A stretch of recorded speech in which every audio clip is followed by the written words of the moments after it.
There was a time when maybe I would have said, I wish I didn't have the experiences that I have. I wish I didn't have to go through being homeless and poor and hungry and locked up and raped and owned and trafficked and beat and mugged and all the other things that happened to me. I wish that those things didn't happen to me.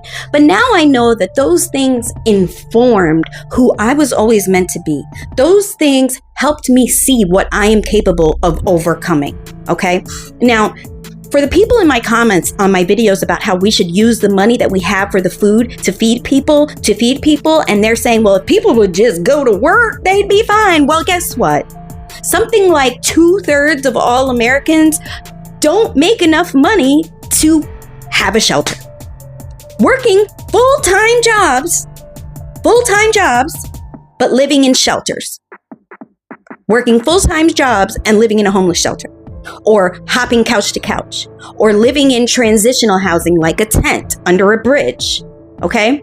And since COVID, with schools not being able to keep track of homeless youth, that number has increased exponentially. Black children are 80% more likely to be homeless, and in the event that they do become homeless, remain homeless for extended periods of time. So you know what? If you're watching this and you're thinking to yourself, well, all you gotta do is pull up your bootstraps, that's what I did. I'm guessing you've had a lot more fucking help and privilege than you think you have, because you've never had to fucking struggle for anything in your life. And because of that, you think that that means you're just better than everyone else at living. You're just better. You know, you have this thing figured out better than us. And if that's the case, if that's true, teach us, guru. Teach us, baby. Teach us. So, stop coming in my fucking comments telling me that people need to go to work in order to stop homelessness. People need to go to work so that they can eat. It's not the billionaires' fault. How do you think the billionaires became billionaires?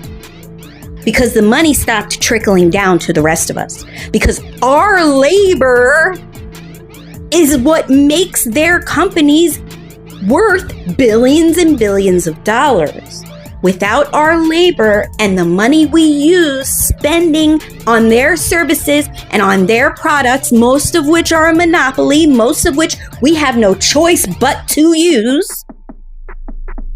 most of which we don't control the price of or have any say in how much we have to pay. And those prices continue to go up and up and up and up to make sure that the billionaires stay billionaires, to make sure that they get to hold on to their money and keep fucking hoarding it.